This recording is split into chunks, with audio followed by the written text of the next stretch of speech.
Ryan, huge congratulations. What a performance. Your first win here. The best performance of the first round so far. Still a couple to go. Just sum that one up for us. Yeah, it was good. Like I just said, I didn't feel like I was playing that well in the first session. And I looked at the screen, I was averaging 102, and I thought, well, if you're averaging 102 and you're feeling how you're feeling, if I can sort of knuckle down and get my head in the game properly, then I can really turn it on. And I felt like in the second session I turned the screw really on him. And I think that's where I've done the damage. It would have been easy to get caught up in the Barney fanfare here. How hard was it to block everything out in and around the game because Barney returning? Yeah, that was pretty easy, to be fair. When he was doing his walk on, I had my earbuds in, sort of just completely ignored it and didn't really take any notice, so it's fine.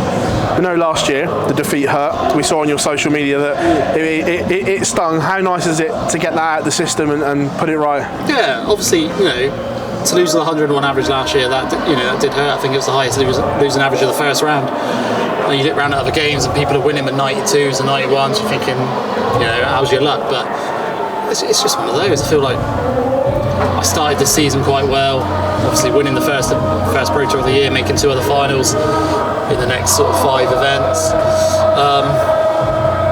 But it's just the majors really that I sort of really want to push on now. And I feel, I was saying to Dimmy earlier in the practice room that I've just got a buzz today. I'm feeling good. I'm feeling a little bit of nerves, and I feel like I play better with a little bit of nerves. And I feel that obviously showed tonight. Where is the Ryan Searle game? Because you touched on it there, that at the start of the year it was brilliant. Then we saw a little dip. Then we saw you pulling out of tournaments and not entering them. Yeah. So where is the Ryan Searle game right now? Obviously, I'm using new darts. Well, I haven't used it very long. They're 34 grams now instead of 32, so I've gone up a bit of weight. And I feel like if I'm getting my first dart right, like I was tonight a lot, then I can really do some damage. Me and Gary haven't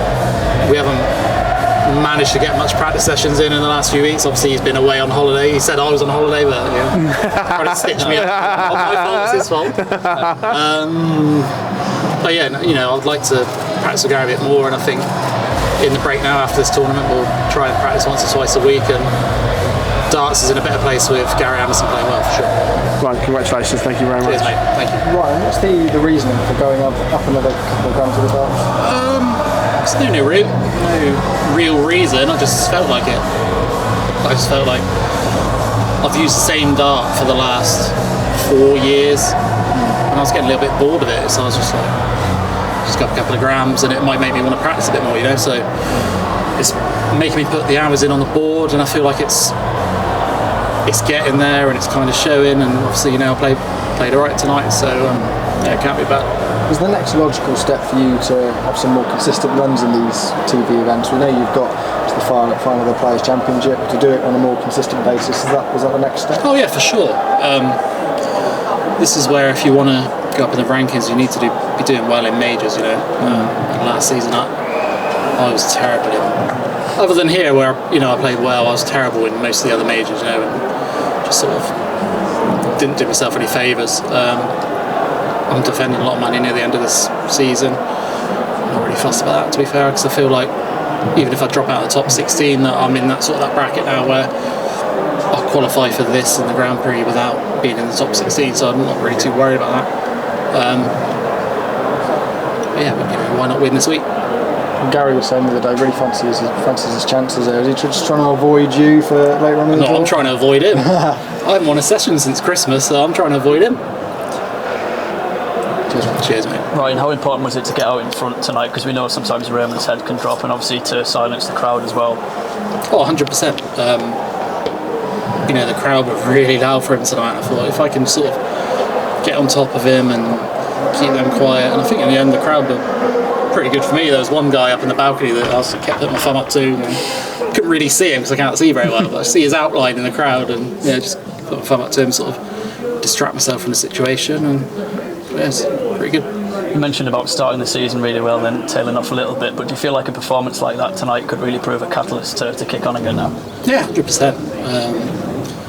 I felt like obviously after the World last year and the Masters, I threw away leads and ended up losing. I sort of had something to prove to myself and obviously winning the first Pro Tour of the season was, you know, a big thing. I feel after that, been a little bit complacent, but I feel like when I do put the work in, the results follow. Cheers, Ryan. Cheers, mate. Thank you. Ryan, I just want to kind of touch base on your friendship with Gary. A lot of North Americans don't realize that you have such a significant friendship with Gary Anderson. Yeah. You know, what does that mean for you, just having that support system and that confidence builder with Gary? Yeah, it's weird. Obviously, it's been no secret that Gary was my favourite dart player before I was really playing darts. And then a few years later, I'm invited to his wedding and, you know, stuff like that. It's crazy. Get around his house for practice, he comes to my house and, you know, we have a throw. It's kind of weird. We even came here yesterday for a throw, so I try and get him out because he didn't feel overly good when he played Chizzy, so I felt like try and get him out and get him throwing, which can only help. And yeah, it's good. I think he was meant to come tonight. I don't know if he turned up in the end, but I might see him tomorrow for a throw. It's really cool to see that you've got this like kind of childhood deal going on where you kind of idolize some of these players, you know. Yeah. Obviously, sort of goes through the ages where sort of Gary was my favourite player. My friend Owen Bates, he's only 20, he was his favourite player. Got a lot of friends my sort of age. Gary's always been their favourite player as well, and obviously, you know, he's fast and doesn't mess around, and I sort of base my game around that, where whether things are going bad or they're going well, they sort of throw the same pace and just sort of get on with the game. There you go. Well, 105 average, 47% checkout rate. That's not bad. Title, not maybe, bad. Not bad for a blind man, is it? Not bad. Not bad. Well, thanks for your time. We appreciate it. Thank you, mate. All the best.